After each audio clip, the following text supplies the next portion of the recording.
interpreted her look as simple shame, but that didn't stop him from grinning.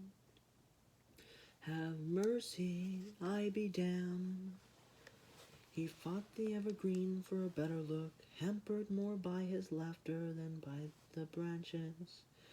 Ruth jumped up as quickly as she could and covered her breast, dropping her son on the floor and confirming for him what he had begun to suspect, that these afternoons were strange and wrong. Before either mother or son could speak, rearrange themselves properly, or even exchange looks, Freddie had run around the house, climbed the porch steps, and was calling them between gulps of laughter. Miss Ruthie, where are you? Where you all at? He opened the door to the green room as though it were his now. I be damned, Miss Ruthie, when the last time I seen that. I don't even know the last time I seen that. I mean, ain't nothing wrong with it. I mean, old folks swear by it. It's just, you don't see it up here much. But his eyes were on the boy, appreciative eyes that communicated some complicity she was excluded from. Freddie looked the boy up and down, taking in the steady but secretive eyes and the startling contrast between Ruth's lemony skin and the boy's black skin. Used to be a lot of women folk, nurse. They kids a long time down south. A lot of but you don't see it much no more. I knew a family, the mother wasn't too quick, though, nursed hers till the boy, I reckon, was near about 13. But that's a bit much, ain't it?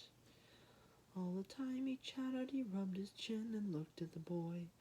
Finally he stopped and gave a long, low chuckle. He'd found the phrase he'd been searching for.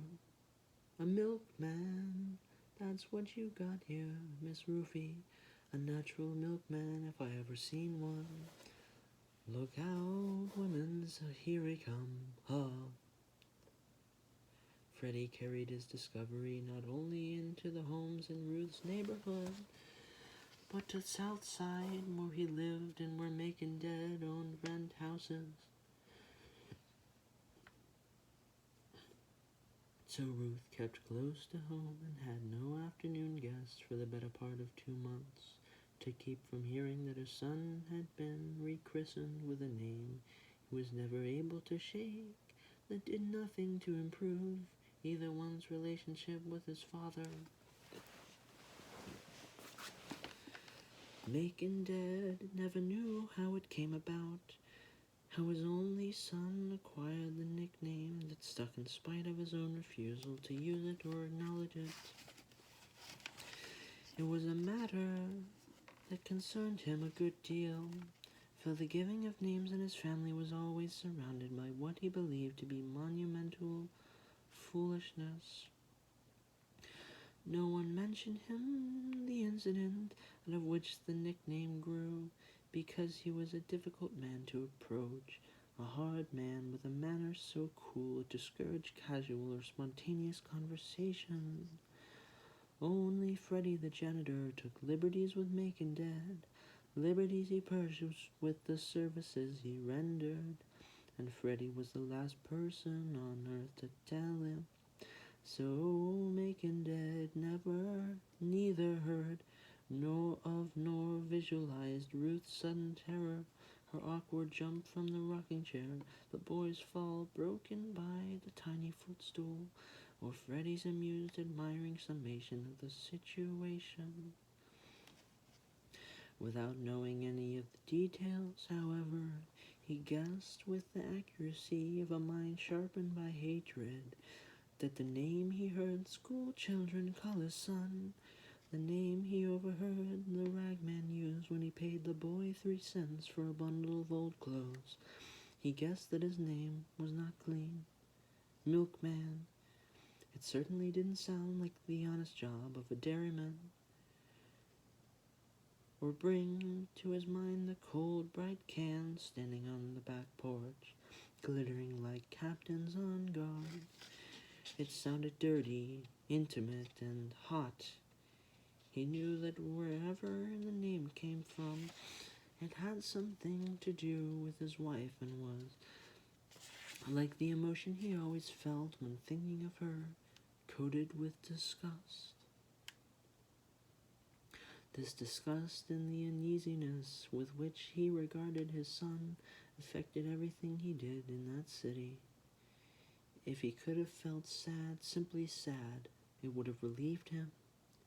15 years of regret at not having a son had become the bitterness of finally having one in the most revolting circumstances. There had been a time when he had a head full of hair, and when Ruth wore lovely complicated underwear that he deliberately took a long time to undo. When all of his foreplay was untying, unclasping, unbuckling the snaps and strings of what must have been the most beautiful, the most delicate, the whitest and softest underwear on earth. Each eye of her corset he toyed with, and there were 20 on each side. Each gauze green ribbon that threaded its pale blue way through the snowy top of her bodice he unlaced. He not only undid the blue bow, he pulled it all the way out of the hem, so she had to rethread it afterward with a safety pin. The elastic bands that connected her perspiration shields to her slip he unsnapped and snapped again, teasing her and himself with the sound of the snaps and the thrill of his fingertips on her shoulders. They never spoke during these undressings, but they giggled occasionally, and as when children play doctor, undressing, of course, was the best part. When Ruth was naked and lying there as moist and crumbly as unbleached sugar, he bent to unlace her shoes. That was the final delight, for once he had undressed her feet, he peeled her stockings down over her ankles and toes. He entered her and ejaculated quickly. She liked it that way. So did he. And in almost 20 years, during which he had not laid eyes on her naked feet, he missed only the underwear. Once he believed that the sight of her mouth on the dead man's fingers would be the thing he would remember always. He was wrong. Little by little, he remembered fewer and fewer of the details, until finally he had to imagine them, even fabricate them, guess what they must have been. The image left him, but the odiousness never did. For the nourishment of his outrage, he depended on the memory of her underwear, those round, innocent, corset eyes, now lost to him forever. So if the people were calling his son Milkman, and if she was lowering her eyelids and dabbing at the sweat on her top lip when she heard it, there was definitely some filthy connection, and it did not matter at all to Macon Dead whether anyone gave him the details or not. And they didn't. Nobody both dared enough and cared enough to tell him. The ones who cared enough, Lena and Corinthians, the living proof of those years of undressing his wife, did not dare. And the one person who dared to but didn't care to, and the one person who dared to but didn't care to, was the one person in the world he hated more than his wife, in spite of the fact that she was his sister. He had not crossed the tracks to see her since his son was born, and he had no intention of renewing their relationship now. Macon Dead dug in his pocket for his keys and curled his fingers around them, letting their bunchy solidity calm him. There were the keys to all the doors of his houses, only 4 true houses, the rest were really shacks, and he fondled them from time to time as he walked down Doctor Street to his office. At least he thought of it as his office. had even painted the word office on the door. But the plate glass window contradicted him. In peeling gold letters arranged in a semicircle, his business establishment was declared to be Sonny's Shop. Scraping the previous owner's name off was hardly worth the trouble, since he couldn't scrape it from anybody's mind. His storefront office was never called anything but Sonny's Shop, although nobody now could remember 30 years back when presumably Sonny did something or other there. He walked there now. Strutted is the better word, for he had a high behind and an athlete's stride, thinking of names. Surely, he thought, he and his sister had some ancestor, some lithe young man with onyx skin and legs as straight as cane stalks, who had a name that was real. A name given to him at birth with love and seriousness. A name that was not a joke, nor a disguise, nor a brand name. But who this lithe young man was, and where his cane-stalk legs carried him from or to, could never be known, no, nor his name. His own parents, in some mood of perverseness or resignation, had agreed to abide by a naming done to them by somebody who couldn't have cared less.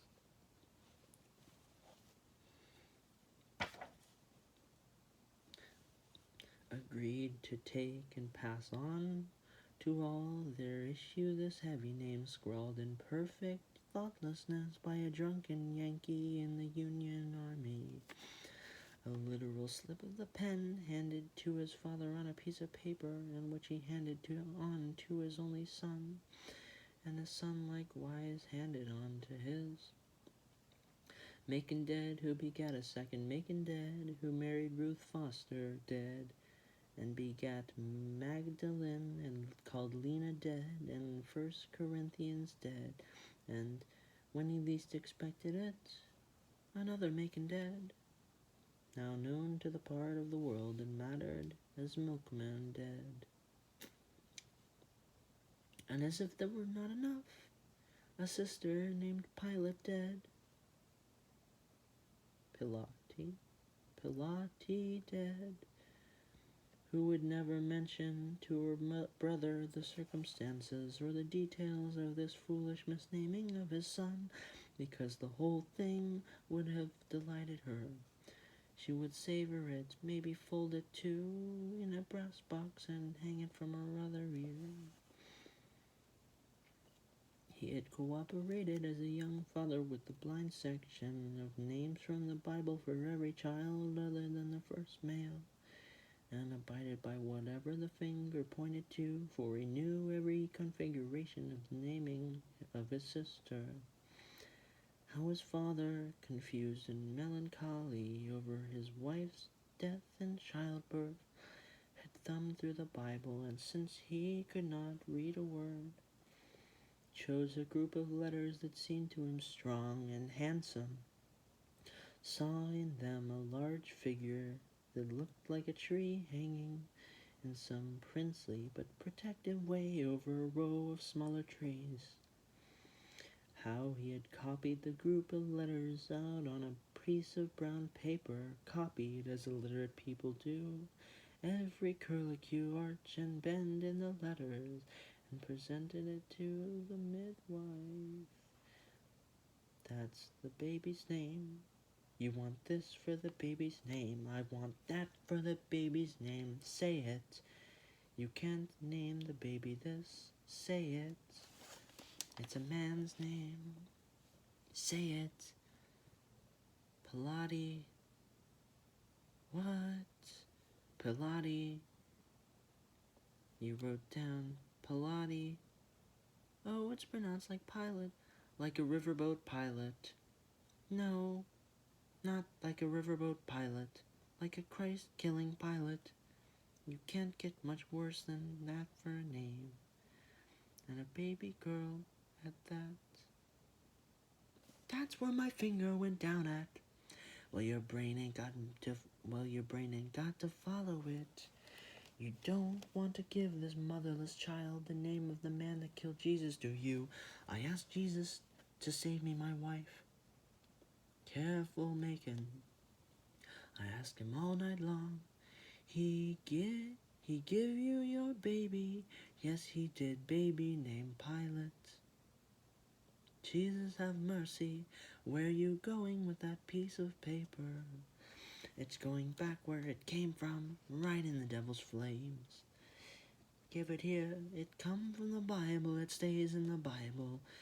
And it did stay there until the baby girl turned 12 and took it out, folded it up like into a tiny knot, and put it in a little brass box, and strung the entire contraption through her left earlobe. Fluky about her own name at 12. How much more fluky she'd become since then Macon could only guess. But he knew for certain that she would treat the naming of the third Macon dead with the same respect and awe she had treated the boy's birth. Macon dead remembered when his son was born how she seemed to be more interested in this first nephew of hers than she was in her own daughter, and even that daughter's daughter. Long after Ruth was up and about, as capable as she ever would be, and that wasn't much of running the house again, Pilate continued to visit, her shoelaces undone, a knitted cap pulled down over her forehead, bringing her foolish earring and sickening smell into the kitchen. He had not seen her since he was 16 years old, until a year before the birth of his son, when she appeared in his city. Now she was acting like an in-law, like an aunt, dabbling and helping Ruth and the girls, but having no interest in or knowledge of decent housekeeping. She got in the way. Finally, she just sat in a chair near the crib, singing to the baby. That wasn't so bad, but what Macon Dead remembered most was the expression on her face. Surprise it looked like, and eagerness, but so intense it made him uneasy. Or perhaps it was more than that. Perhaps it was seeing her all those years after they had separated outside that cave, and remembering his anger and her betrayal. How far down she had slid since then. She had cut the last thread of propriety. At one time she had been the dearest thing in the world to him. Now she was odd, murky, and worst of all unkempt. A regular source of embarrassment, if he would allow it, but he would not allow it. Finally, he had told her not to come again until she could show some respect for herself. Could get a real job instead of running a wine house. Why can't you dress like a woman? He was standing by the stove. What's that sailor's cap doing on your head? Don't you have stockings? What are you trying to make me look like in this town? He trembled with the thought of the white men in the bank, the men who helped him buy the mortgage houses, discovering that his raggedy bootlegger was his sister, that the propertied Negro who handled his business so well, and who lived in the big house on Not Doctor Street, had a sister who had a daughter but no husband, and that daughter had a daughter but no husband. A collection of lunatics who made wine and sang in the streets like common street women, just like common street women. Pilate had sat there listening to him, her wondering eyes resting on his face. Then she said, I've been worried sick about you too, Macon. Exasperated, he had gone to the kitchen door. Go ahead, Pilate, go on now. I'm on the thin side of evil, trying not to break through. Pilate stood up, wrapped her quilt around her, and with a last fond look at the baby, left through the kitchen door. she never came back. When Mick Dead got to the front door of his office, he saw a stout woman and two young boys standing a few feet away. Macon unlocked his door, walked over to his desk, and settled himself behind it. As he was thumbing through his accounts book, the stout woman entered alone. "Afternoon, Mr. Dead, sir, or Miss Baines. Live over at number 3 on 15th Street." Macon Dead remembered not the woman, but the circumstances at number 3. His tenant's grandmother or aunt or something had moved in there, and the rent was long overdue. "Yes, Mrs. Baines, you got something for me?" "Well, that's what I come to talk to you about. You know, Sensi left all them babies with me, and my relief check ain't no more 'n it take to keep a well-grown yard dog alive. Half alive, I should say. Your rent is $4 a month, Mrs. Baines. You're 2 months behind already." "I do know that, Mr. Dead, sir, but babies can't make it with nothing to put in their stomach." Their voices were low, polite, without any hint of conflict. "Can they make it in the street, Mrs. Baines? That's where they're gonna be if you don't figure out some way to get me my money." "No, sir, they can't make it in the street. We need both, I reckon, same as yours does." "Then you better rustle it up, Miss Baines. You got till—" He swiveled around to consult the calendar on the wall. "Till Saturday coming. Saturday, Mrs. Baines. Not Saturday, not Monday, not Sunday, not Monday, but Saturday." If she had been younger and had more juice, the glitter in her eyes would have washed down onto her cheeks. Now, at her time of life, it simply gleamed. She pressed the flat of her hand on Macon Dead's desk, and holding the gleam steady in her eyes, pushed herself up from the chair. She turned her head a little to look out the plate glass window, and then back at him. "What's it gonna profit you, Mr. Dead, sir, to put me and them children out?" "Saturday, Miss Baines." Lowering their head, Miss Baines whispered something and walked slowly and heavily from the office.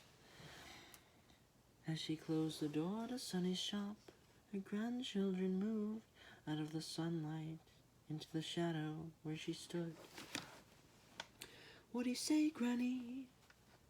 Mrs. Baines put her head on the taller boy's hair and fingered it lightly, absently searching with her nails for tatter spots. "He must have told her no," said the other boy. "Do we gotta move?" The tall boy tossed his head free of her fingers and looked at her sideways.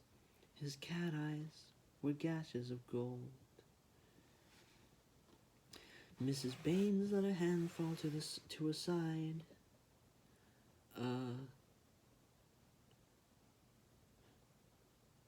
Slur. That's a slur. In the business is a terrible thing to see. A terrible, terrible thing to see." The boys looked at each other and back at their grandmother. Their lips were parted as though they had heard something important. When Mrs. Baines closed the door, Macon Dead went back to the pages of his accounts book, running his fingertips over the figures and thinking with the unoccupied part of his mind about the first time he called on Ruth Foster's father. He had only 2 keys in his pocket then, and if he had let people like the woman who just left have their way, he wouldn't have had any keys at all. It was because of those keys that he could dare to walk over to the part of not Dr. Street. It was still Dr. Street then, and approached the most important Negro in the city. To lift the lion's paw knocker, to entertain thoughts of marrying the doctor's daughter, was possible because each key represented a house which he owned at the time. Without those keys, he would have floated away at the doctor's first word, yes, or he would have melted like new wax under the heat of that pale eye. Instead, he was able to say that he had been introduced to his daughter, Miss Ruth Foster, and would appreciate having the doctor's permission to keep her company now and then, that his intentions were honorable, and that he himself was certainly worthy of the doctor's consideration.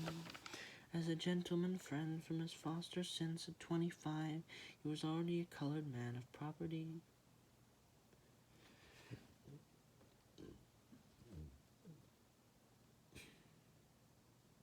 Excuse me. I don't know anything about you, the doctor said, other than your name, which I don't like, but I will abide by my daughter's preference. In fact, the doctor knew a good deal about him and was more grateful to this tall young man than he ever allowed himself to show. Fond as he was of his only child, useful as she was in his house since his wife had died, lately he had begun to chafe under her devotion. Her steady beam of love was unsettling, and she had never dropped those expressions of affection that had been so lovable in her childhood. The good-night kiss was itself a masterpiece of slow-wittedness on her part and discomfort on his. At 16, she still insisted on having him come to her at night, sit on her bed, exchange a few pleasantries, and plant a kiss on her lips. Perhaps it was the loud silence of his dead wife. Perhaps it was Ruth's disturbing resemblance to her mother. More probably, it was the ecstasy that always seemed to be shining in Ruth's face when he bent to kiss her, an ecstasy he felt inappropriate to the occasion. None of that, of course, did he describe to the young men who came to call, which is why Macon Dead still believed the magic had lain in the 2 keys.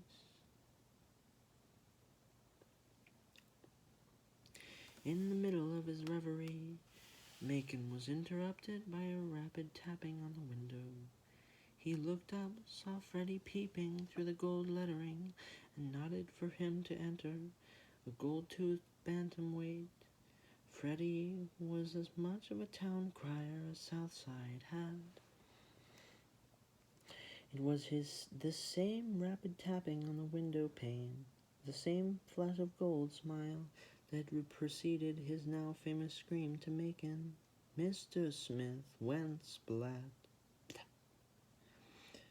It was obvious to Macon that Freddie now had news of another calamity. Porter gone crazy drunk again, got his shotgun, who's he out for? Macon began closing books and opening desk drawers. Porter was a tenant and tomorrow was collection day.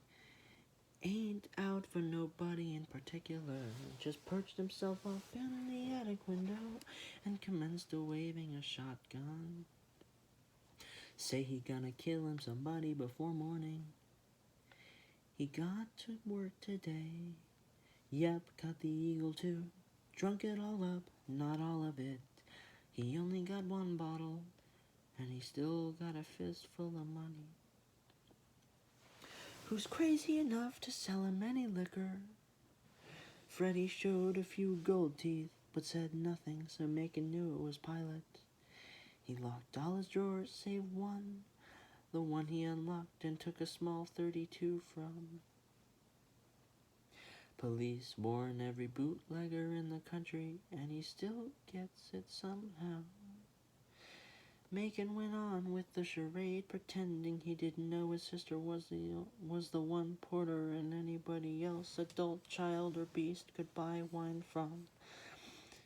He thought for the 100th time that she needed to be in jail, and that he would be willing to put her there if he could risk to be sure.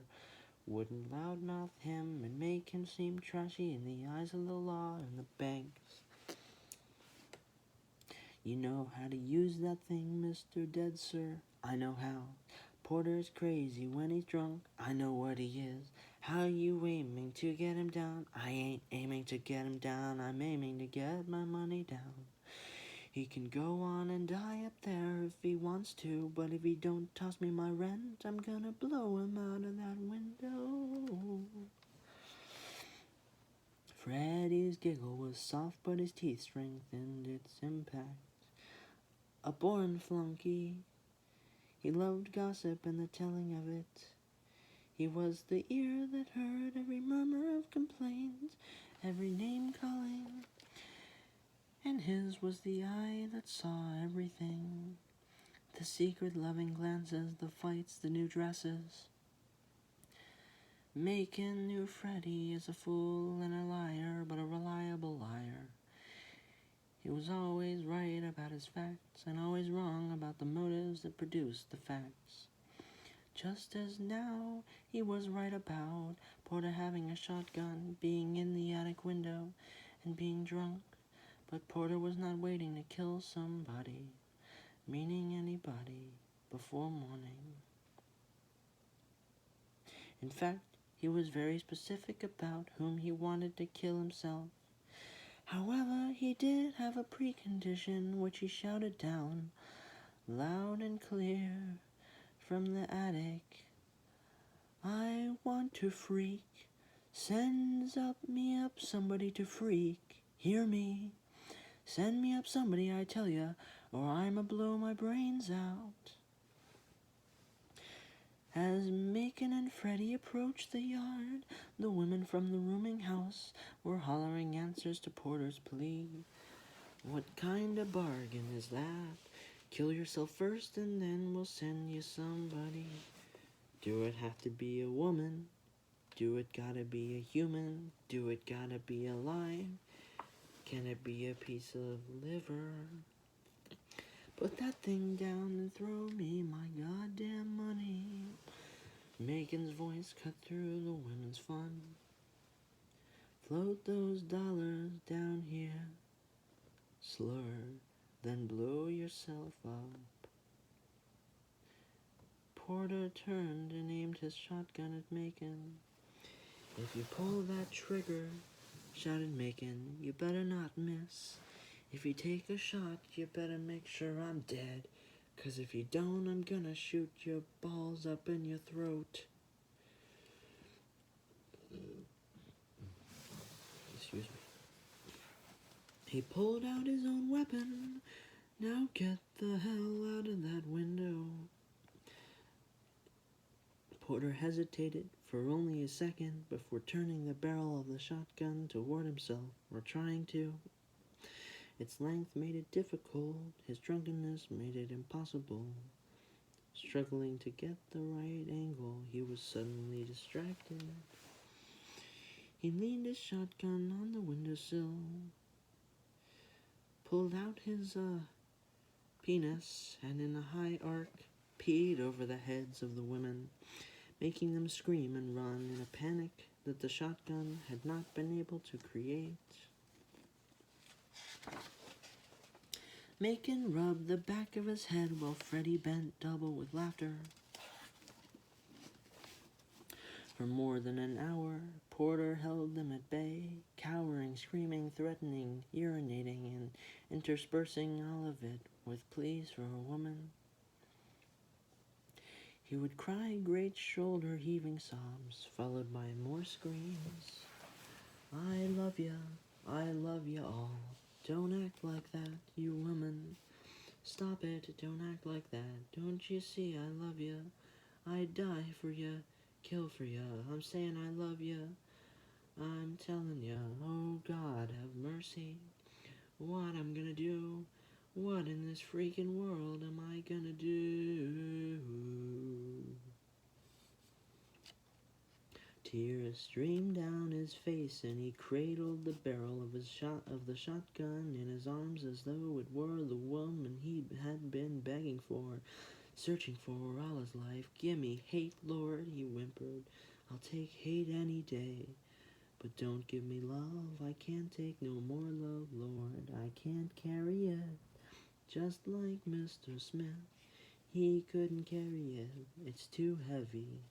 Jesus, you know all about it.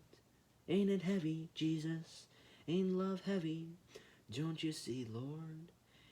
Your own son couldn't carry it. If it killed him, what you think it's gonna do to me? Huh, huh, huh?" He was getting angry again. "Come down out of there, slur." Macon's voice was still loud, but it was getting weary. "And you baby-dicked baboon," he tried to point at Macon. "You the worst. You need killin'. You really need killin'. You know why? Well, I'm gonna tell you why. I know why. Everybody." Porter slumped down in the window, muttering, "Everybody know why," and fell fast asleep.